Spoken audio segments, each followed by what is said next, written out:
I did a training with the teachers where I spoke to them about listening, and I said to them, talk about when we listen, we need to listen like cheesecake listening. You find, because this is what we were trained, you find a specific thing that you like, and when you like something, and it had to be something that we eat.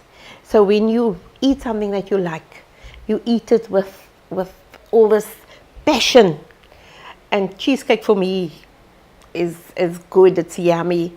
So I said to them when we did the workshop, we were discussing results, and I said, I need your cheesecake listening, dessert listening. That is what I need. In other words, when somebody speaks to you, you need to look at that person, and that person must know that you are listening to that person.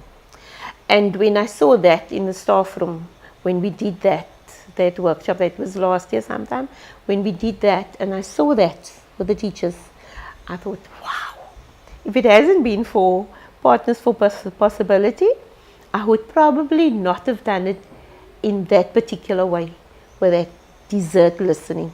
Your full attention, so nobody else is important. The person in front of you, that is the important person. And I think that is something that we can apply in the classrooms as well. Because at times that child needs to know that I am the most important person in my teacher's life at that particular time.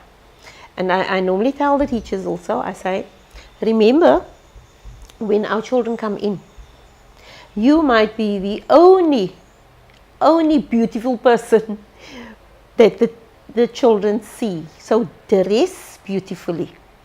The children must look forward to coming to school every day, even if they just come to see you. And I said this morning, I said, go out there and be the best you that you can be. And I think that is also something that we were taught at Partners for Possibility. In 2014, when I became principal, I then went to another seminar at UWC. That was in 2015 that I went. And there, PFP was, Partners for Possibility, was present there. And I signed up with them. And it wasn't very long when I got a visit from Ernest Moore. And I was over the moon, because I wanted to be part of them, because I've heard of all the good work that they've been doing. And up till today, I cannot say that I am sorry that I invested that time going to their seminars, going to their training, going to all the different seminars that they give. I mean, I went to 2 seminars at Alan Gray, and we don't pay a single cent when we attend any of these seminars.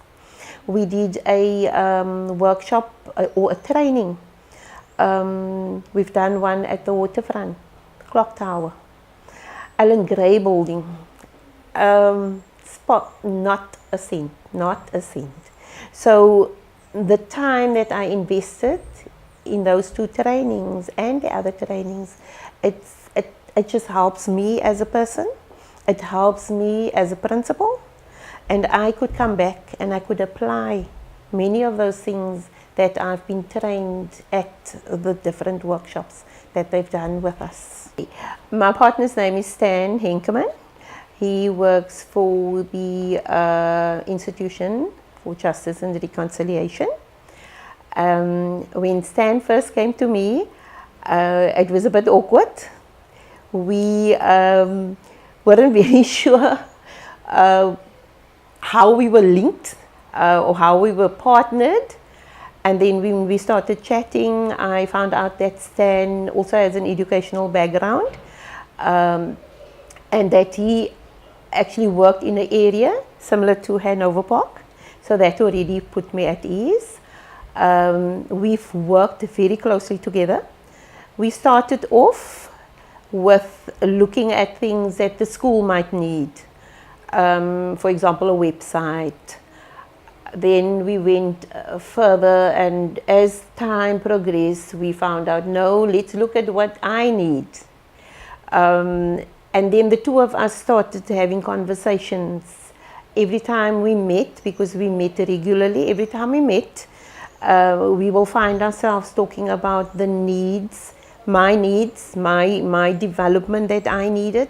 Also, how he could assist me in dealing with things that were happening at school.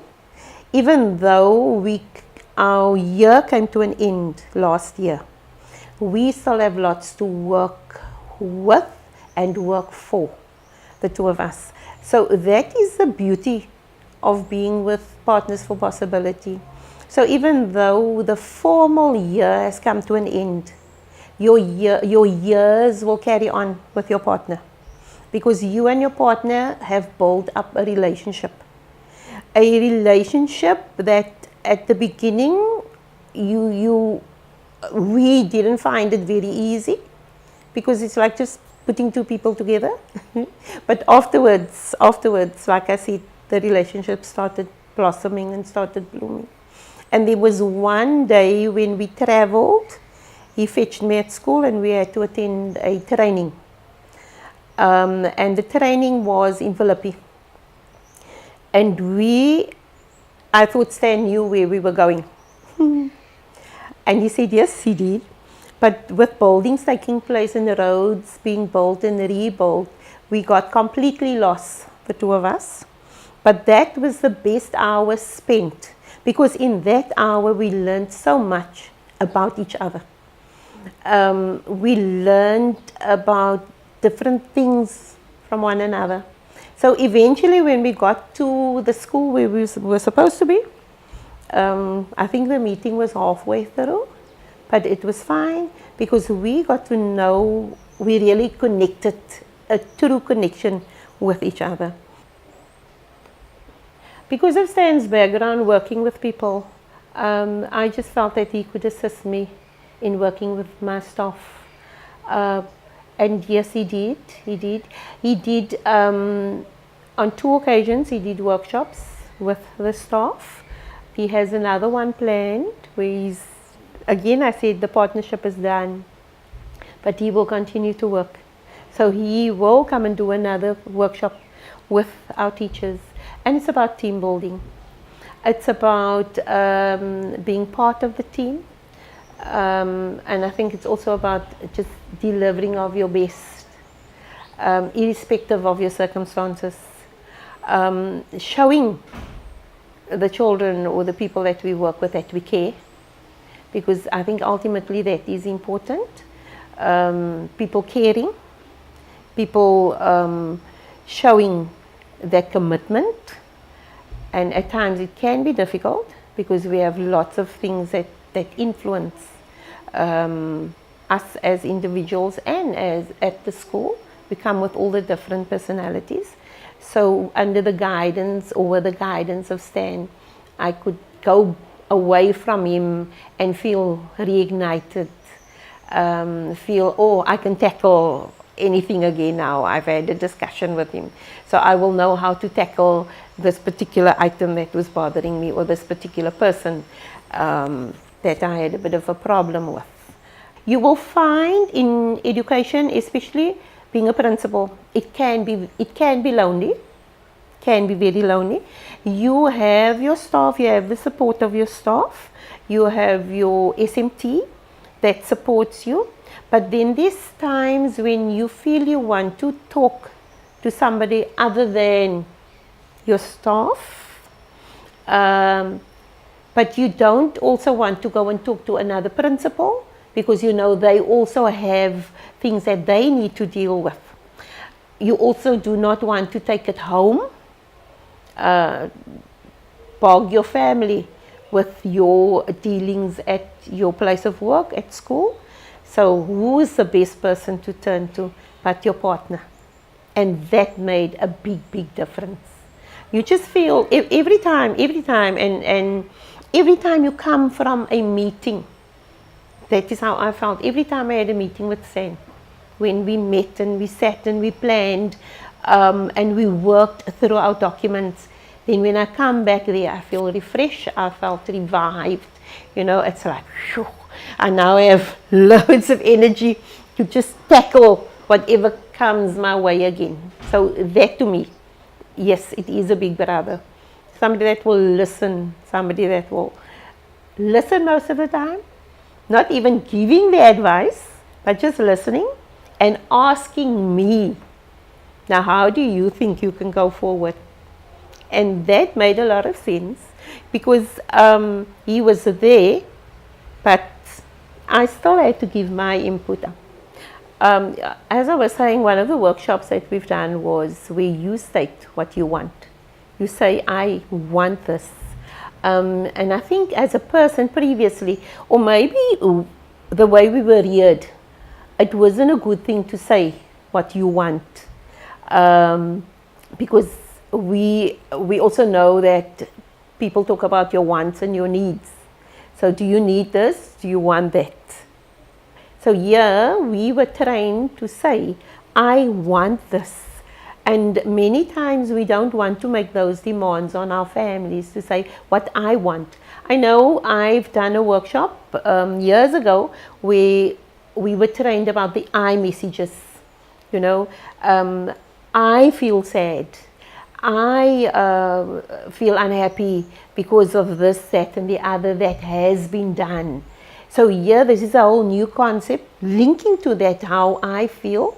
Now I need to say I want, which was very difficult, but because of that training, I could come back and I could do it at school and in my family life, where I say, I want this.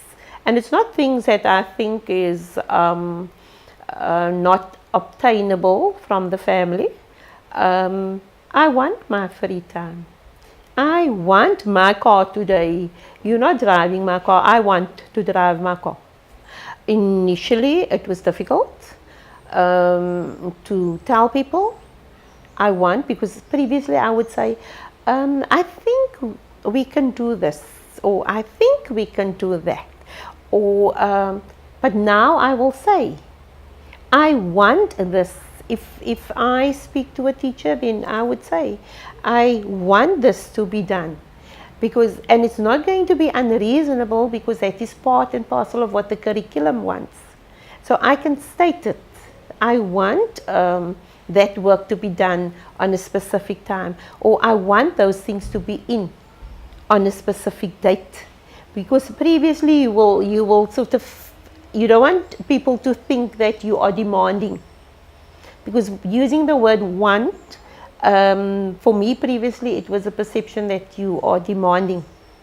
But after my training, I felt it's not demanding to say what you want, if it's within limits. And I'm not talking about material things that you want. I want what should be there. I want what should be delivered from the curriculum. So I want you to give me that. I want you to give that to the children, because that is what the children deserve. That curriculum is set out, so I want you to teach according to that curriculum. And I can now tell the teacher, I want that books on that specific date. I want that work to be done. And I don't feel bad about it. Because this is a school environment, so there's needs, there's wants, there's requirements, there's certain things that need to be covered.